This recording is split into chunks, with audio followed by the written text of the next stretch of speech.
अभी हम लोग प्रतिस्थापन विधि हल करेंगे और विलोपन विधि को भी हल करेंगे, तो ध्यान से देखिएगा। तभी हम लोग प्रतिस्थापन विधि से ये क्वेश्चन को हल करेंगे। एग्जाम में ये क्वेश्चन आता है, प्रतिस्थापन विधि से आप हल कीजिए कह देगा, तो आपको इस प्रकार से हल करना है। ध्यान से देखिएगा, हमारा क्वेश्चन है उसको लिख लेना है, x plus Y equal to 14। ये हो जाएगा हमारा समीकरण 1। और लिखेंगे x minus Y equal to 4। ये हो जाएगा हमारा समीकरण 2। अब समीकरण 1 समीकरण 2 हो गया। अब लिखना है समीकरण 1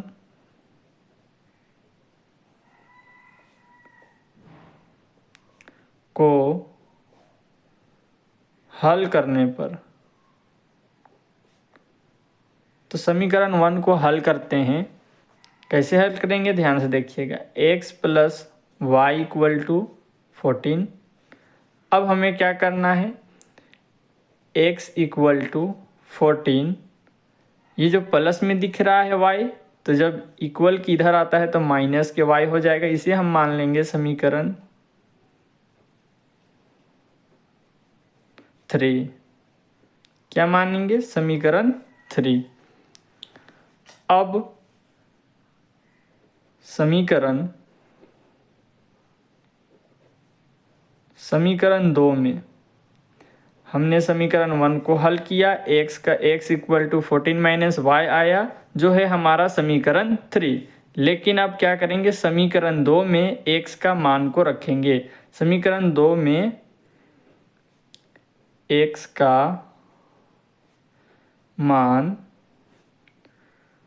रखने पर समीकरण 2 क्या है हमारा, x minus Y equal to 4, x minus Y equal to 4। इसमें हम x का मान रखेंगे, तो x का मान है 14 माइनस वाई, 40 माइनस वाई, और ये हमारा ये माइनस वाई, तो यहाँ पे लिखेंगे माइनस वाई इक्वल टू क्या है, ये हमारा 4। कोई दिक्कत नहीं। अब यहाँ पे ध्यान से देखेंगे, 14 है तो 14 लिखेंगे, माइनस माइनस क्या होता है, प्लस होता है, तो माइनस के 2 वाई, 1 और 1 2 वाई इक्वल टू 4। उसके बाद माइनस 2 वाई इक्वल टू 4, ये जो है कुछ नहीं तो यहाँ प्लस है, ये प्लस इक्वल की इधर आएगा तो माइनस के 14। अब यहाँ पे लिखेंगे माइनस 2 वाई इक्वल टू 4 में 14 घटेगा तो कितना बचेगा, 10 बचेगा। बड़ा कौन है, 14 बड़ा है, यहाँ पे माइनस का साइन है, यहाँ पे कुछ नहीं तो प्लस का साइन है, तो साइन लगेगा बड़ा का माइनस वाला, तो माइनस 10 हो जाएगा। अब ध्यान से देखिएगा, y इक्वल टू माइनस के 10 बटे में, ये गुना में है, जो गुना में रहता है दोस्तों वो बट्टे में आ जाता है, तो ये बट्टे में आ जाएगा -2। काटेंगे 2 पछे 10, माइनस से माइनस खत्म, y इक्वल टू 5, तो y इक्वल टू हो जाएगा हमारा 5। आगे हल करेंगे, लिखेंगे समीकरण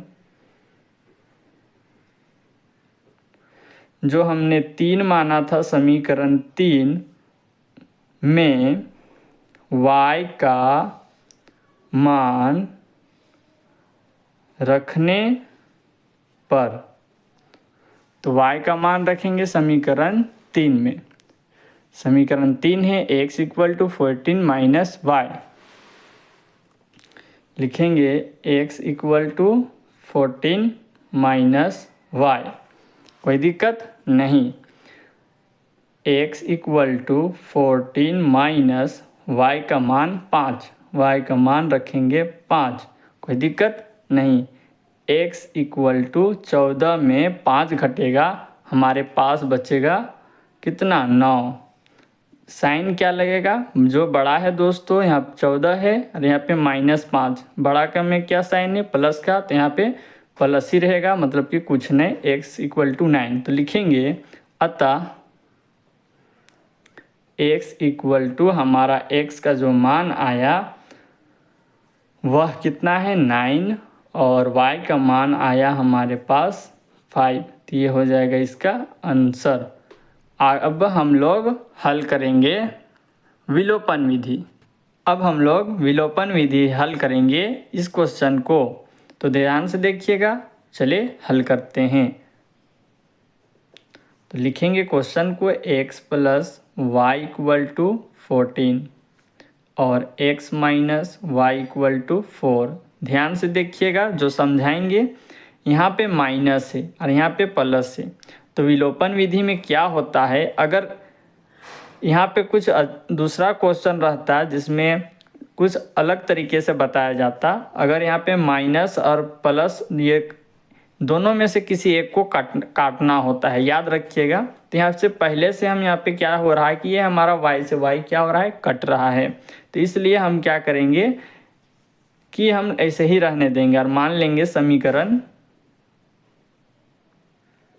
1। ध्यान से देखिएगा, ये थोड़ा सा कन्फ्यूजन की तरह है लेकिन आप समझ जाइएगा। ये समीकरण 2 मान लेते हैं। अगर यहाँ पे कोई दूसरी संख्या होती और ये नहीं कटता तो हम उस हिसाब से हम क्या करते हैं कि पहली वाली संख्या को मान लेते हैं ये x से और यहाँ पे प्लस, यहाँ पे प्लस, यहाँ पे 3y, यहाँ पे 2y है। इस प्रकार से अगर क्वेश्चन रहता तो हम क्या करते, तो ऐसा में क्या होता है कि पहली वाली समीकरण को 2 से गुना करेंगे और ऊपर वाले समीकरण को 1 से गुना करेंगे। मतलब कि ये वाला संख्या इधर से गुना होगा, ये वाला संख्या इधर से गुना होगा, तो ये हमारा जो है ना, ये हमारा सेम हो जाएगा इस तरीके से। y है, यहाँ पर भी y, ये पूरा कट रहा है। तो विलोपन विधि में किसी एक को सेम करना होता है। तो हमारा y सेम है, इसलिए हम इसको डायरेक्ट समीकरण 1 समीकरण 2 मान लिए। नहीं तो हम इस प्रकार से करते, यहाँ पे क्या करते कि पहले वाले संख्या को इससे गुना करते और ऊपर वाले को नीचे से गुना करते। आपको समझ में आया होगा। ध्यान से देखिएगा, विलोपन विधि में हम ऐसे हल करेंगे। तो हमारा ये एक को सेम करना होता है, किसी भी x को सेम करे या y को सेम करे। तो हमने y को जो है पहले ही सेम किया हुआ है, ये हमारा क्वेश्चन ही पूरा सेम किया हुआ है। ये भी क्वेश्चन आपको पूछ दे तो आपको इसी तरीके से बनाना है। तो समीकरण 1 समीकरण 2 मान लेना है। उसके बाद लिखेंगे समीकरण 1 तथा 2 से, समीकरण 1 और 2 से चलेंगे।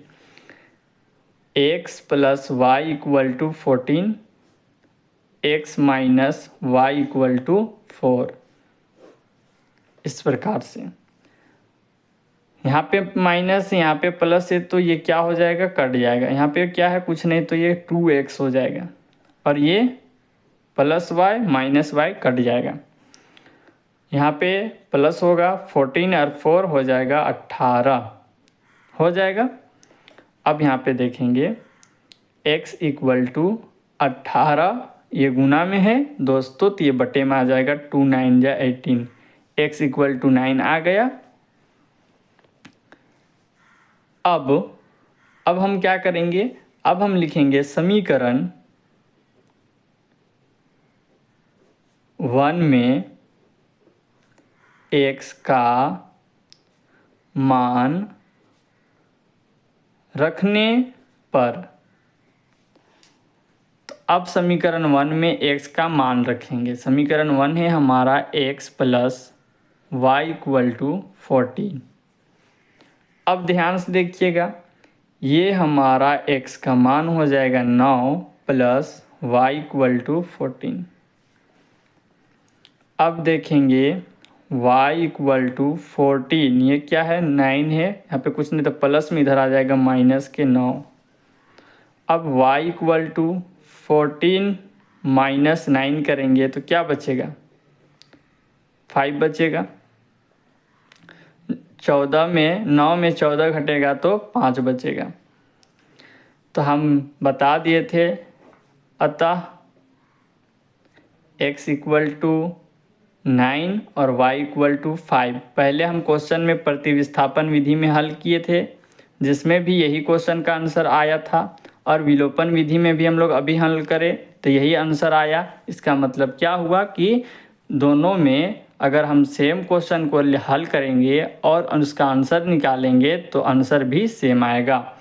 अभी हम लोग विलोपन विधि को जिस तरीके से हल किए, ये हमारा विलोपन विधि हुआ, और अगला वाला हमारा प्रतिस्थापन विधि जिसको हमने हल किया।